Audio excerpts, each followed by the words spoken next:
शिक्षा पुस्तकर जातीय शिक्षा अध्याय रे माँ कहते समस्त राष्ट्र मानकर एकत्व होची विश्वर अनिवार्य भविष्यत किंतु समस्त राष्ट्र मानकर एकत्व संभव होगापाई प्रत्येक राष्ट्र प्रथमे निजर एकत्व अनुभव करिया उचित।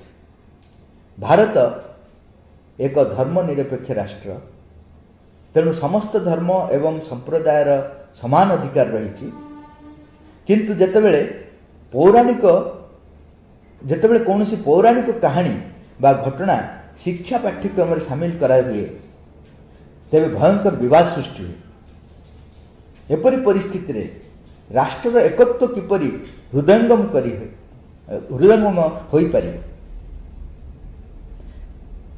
आमे यथार्थ धर्म निरपेक्ष राष्ट्र कथा कहूँ तार यथार्थ अर्थ नुह आम साधारणतः से भावित जे प्रत्येक धर्म संप्रदायर किछि किछि भल जिनस को मिसेकी गोटे कौन गोटे करदे सिलेबस तैयार करदे हिंदू धर्म टिके ख्रीस्टान धर्म टिके आउ मुस्लिम धर्म टिके आउ जिते भी धर्म सब अच्छा सिख धर्म सबूर टिके टिके सहित मीटिंग करी तुम कौनटा चाहत तुम कौनटा चाहत सब जगह मिसेई गोटे कोर्स सिलेबस तैयार करदे से हूँ धर्म निरपेक्ष से केवल मेस आउ कि नुह।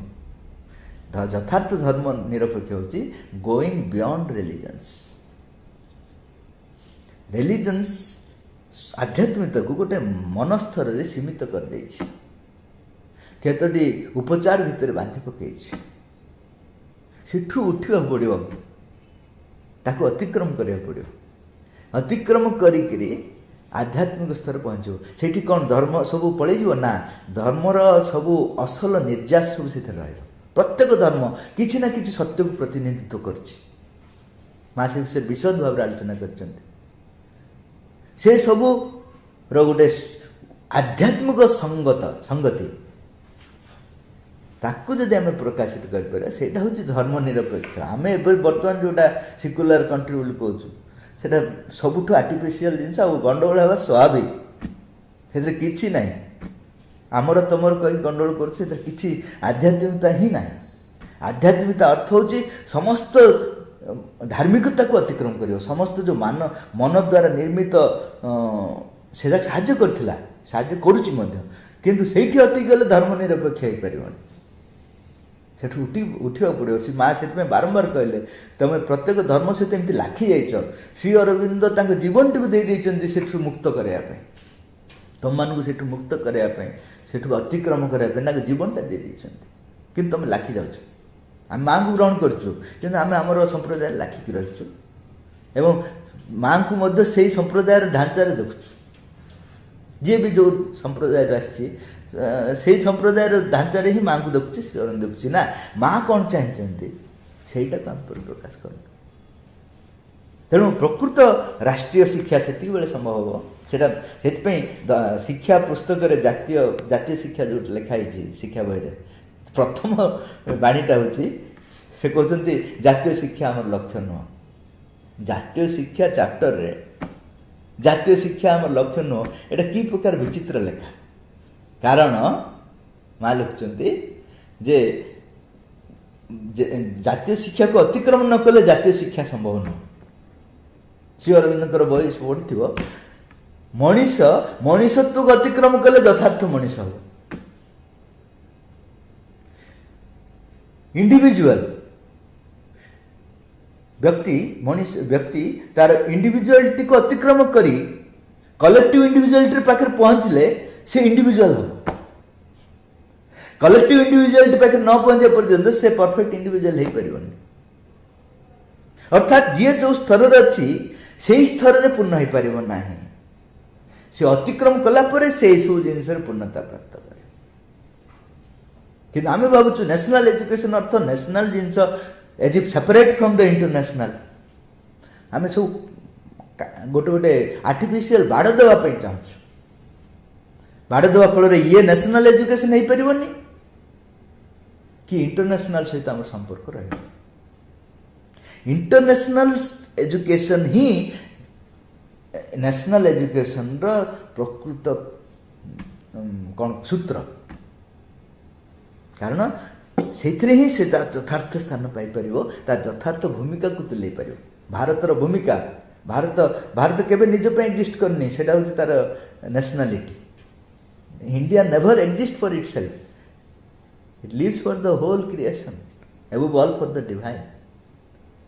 ତେଣୁ ଆମେ ଯେଉଁ ରାଷ୍ଟ୍ରୀୟ ଜୀବନ କଥା କହୁଛୁ, ତାର ଯେଉଁ ଭାରତର ଯେଉଁ ଗଭୀର ଉଦ୍ଦେଶ୍ୟ ରହିଛି ବା ଗଭୀର ସତ୍ୟକୁ ସେ ପ୍ରତିନିଧିତ୍ୱ କରୁଛି, ସେଇଟା ଯେତେବେଳେ ଆମମାନଙ୍କ ଭିତରେ ପ୍ରକାଶିତ ହେବ, ବିଶେଷ କରି ଭାରତୀୟମାନଙ୍କ ଭିତରେ, ମା ସେଥିପାଇଁ କହିଲେ ଯେ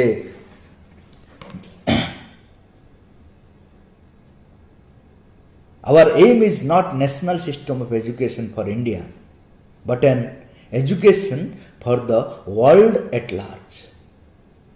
ପ୍ରଥମ ନ୍ୟାସନାଲ ଏଜୁକେସନର ପ୍ରଥମ line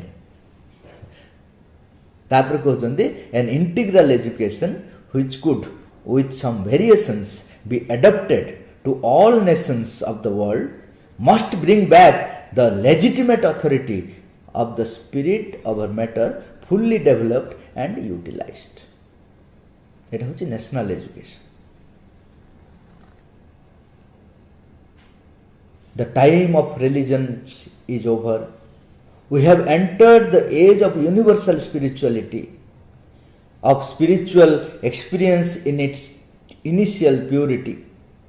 Spiritual teaching is above religions, strives towards a global truth.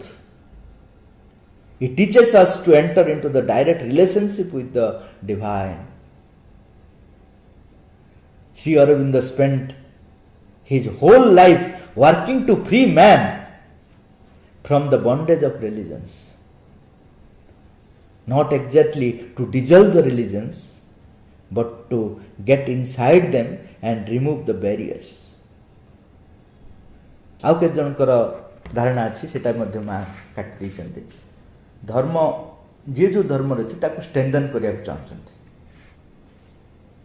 ଥରେ ଭ୍ୟାଟିକାନରୁ ଗୋଟେ ଖବର ଆସିଲା ଯେ ତାଙ୍କର ଯେତେ ଡିଭିଜନ୍ ହେଇଯାଇଛି, ଯେତେ ସବୁ ଧର୍ମ ସମ୍ପ୍ରଦାୟ ସବୁ ଭାଗ ଭାଗ ହେଇଯାଇଛନ୍ତି, ସେମାନେ ଗୋଟେ ଷ୍ଟେପ୍ ନେଇଛନ୍ତି ଯେ ସେମାନେ ସବୁ ଏକ ହେବେ।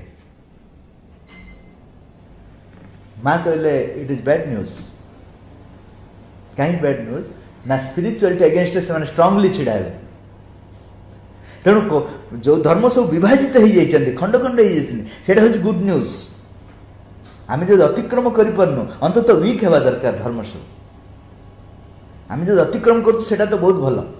ଯଦି ଅତିକ୍ରମ କରୁନୁ, ଧର୍ମ ସବୁ ଯଦି ସଂଗଠିତ ହେଇଯିବେ, ହିନ୍ଦୁ ଧର୍ମ ସଂଗଠିତ ହେଇଯିବ, ମୁସଲିମ ଧର୍ମ ସଂଗଠିତ ହେଇଯିବ, ଖ୍ରୀଷ୍ଟିଆନ ଧର୍ମ ସଂଗଠିତ ହେଇଯିବେ, ତାହେଲେ ବହୁତ ପାୱାରଫୁଲି ଝଗଡ଼ା କରିବେ। ତେଣୁ ଆଧ୍ୟାତ୍ମିକ ଯେଉଁ ସ୍ଥିତି, ସେଇଟା ହେଉଛି ବିୟଣ୍ଡ ରିଲିଜନ୍, ସେଇଟା ହେଉଛି ନ୍ୟାସନାଲ ଏଜୁକେସନରେ ଆମକୁ ଆସିବାକୁ ପଡ଼ିବ। We don't really represent Hinduism or Christianity or anything, but everything. କିନ୍ତୁ in its true essence, ତାର ଯେଉଁ ଏସେନ୍ସକୁ ପ୍ରତିନିଧିତ୍ୱ କରୁଛି, ସେଇଟାକୁ ଆମେ କରିବୁ। ସେଇଟା ହେଉଛି ନ୍ୟାସନାଲ ଏଜୁକେସନ୍।